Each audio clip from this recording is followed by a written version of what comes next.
Welcome back, students. In this session, we are going to discuss about different models of development administration and also challenges that concept has faced over a period of time. So, here when we are talking about the models of development, it means that where there are different models available so that the governments can apply this to bring the changes in the administrative mechanisms. So, there are several important models that we can discuss now. First one is about Riggs prismatic model.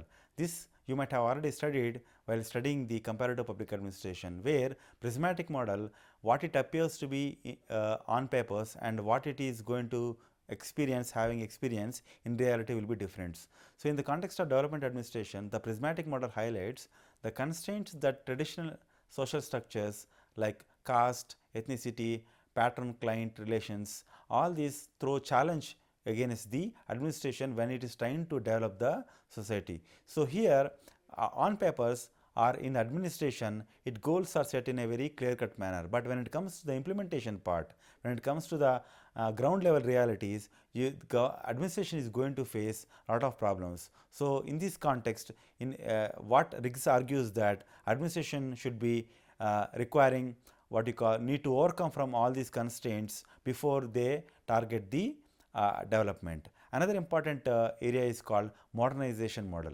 So, this model talks about or assumes that development means westernization. So, this has collected a lot of criticism from different thinkers, especially from the East, but however, when we talk about the modernization according to the Western thinkers, because when you think about public administration, when you think about development administration, though it is coined by Goswami, but it is mostly developed by the Western thinkers. So, they try to inculcate their way of looking towards the modernization, and they call themselves that their development is modernization. The other countries, especially the development of the third world countries, is called as what we call traditional. So, here there was a serious debate on what do you mean by westernization. So, westernization is nothing but trying to impose the western based concepts, theories or models on the third world countries. So, when it is happening, this is what we call westernization. So, they are trying to bring changes in the third world countries from their own perspective, which can be questioned also. So, that but however, conceptually speaking, this is called westernization. In other words, adopting western style capitalist institutions, democratic governances or rational bureaucratic administration, they are all generated in the West. Now, when you are trying to implement those concepts, those models in the East or in the third world countries, that can be called as what we call westernization. So, another term to describe modernization is westernization. So, can we say theoretically that every modernization is the result of westernization? The simple answer is no. However, according to the Western thinkers, they assumed that modernization is nothing but westernization. So, implementing Western philosophies, Western models, Western tools and techniques in the administration is called modernization. In fact, there is a concept called stages of economic growth, in which it is argued that developing countries were expected to pass through stages from traditional society to the mass consumption. So, this is going to be an obvious phase that developing countries are going to face, is the argument of a book which is published in the year 1960 with a title called Stages of Economic Growth.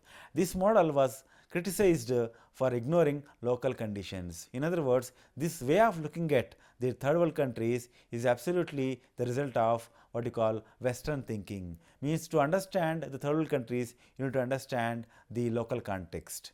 So, but they viewed the countries of third world countries as the backward states or traditional states. So, to become modern, they have to adopt what we call Western models. Then only development is possible, is the argument of the Western thinkers. Another important model is the dependency theory. In fact, this dependency theory seriously questions what I have shown here is about the stages of economic growth, whereas the current economic stage or status of any country is not the result of its phase, are not part and parcel of its phase, but the result of the colonial rule or colonial exploitation, because the colonial countries were seriously exploited by the British Raj.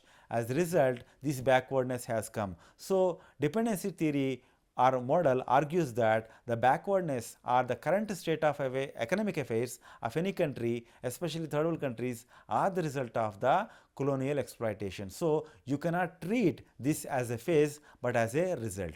So administrative structures inherited from the colonialism served the interest of rulers, not the local development or the localites or the ruled section. So this dependency theory goes against what we call the modernization model. Try to understand in that way. And when it comes to the institution building model, it is developed by Milton Esman. This model focuses on building new organizations capable of introducing and sustaining innovations.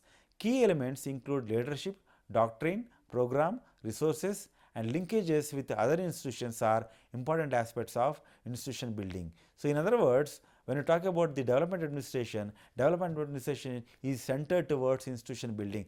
How we build the institution, accordingly the building of development also happens. That's the relationship between institution building and nation building. So this can also be compared with development administration and the administrative development. Both are linked and both are interdependent. Another important aspect is administrative reforms model. So this model focuses on restructuring the administrative apparatus itself. What does it mean? It means that recognizing the ministries, decentralizing the power, introducing the performance management, merit-based recruitment are the important components of administrative reforms. So when an administration wants to develop the society, before that it has to bring reforms within. And what are the areas we discussed just now? See, government, when you're talking about government, when you're talking about administration, it is not about government as a whole, but government is the result of the collection of different ministries. As I told in the previous phase, that administration may look like as a whole system, but administration is the compilation of so many ministries. So here we need to accept the fact that each and every ministry and its performance is also very important.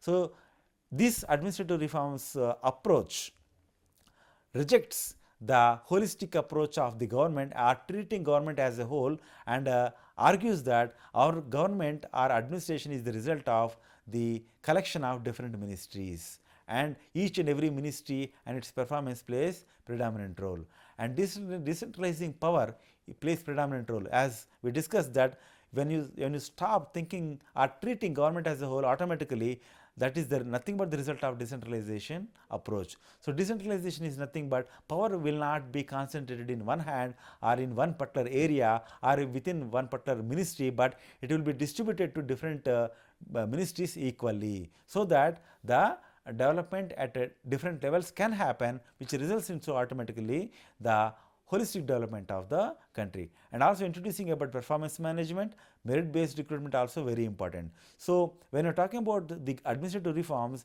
it is performance driven. It is performance driven means administration has to perform. It cannot blindly go with procedural requirement. It has to perform. Performance is nothing but there should be some outcome orientation.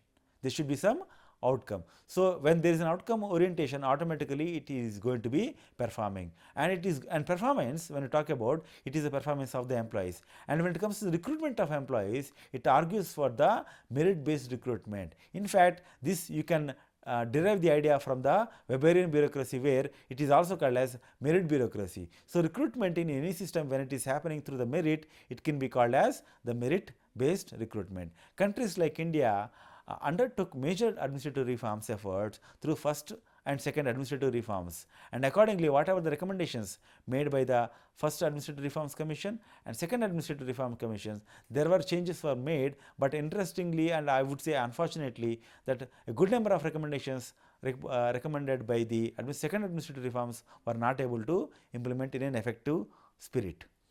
Another important model is about participation model. What do you mean by that?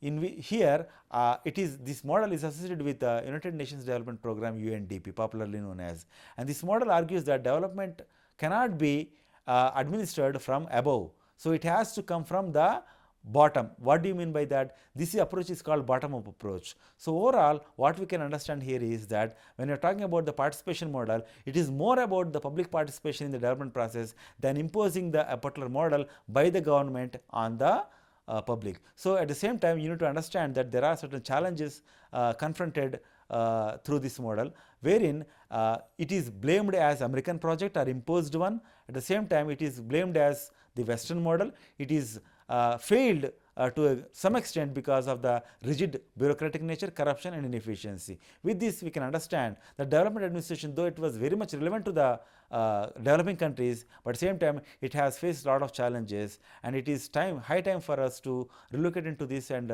come out with some solutions. Thank you for listening to me.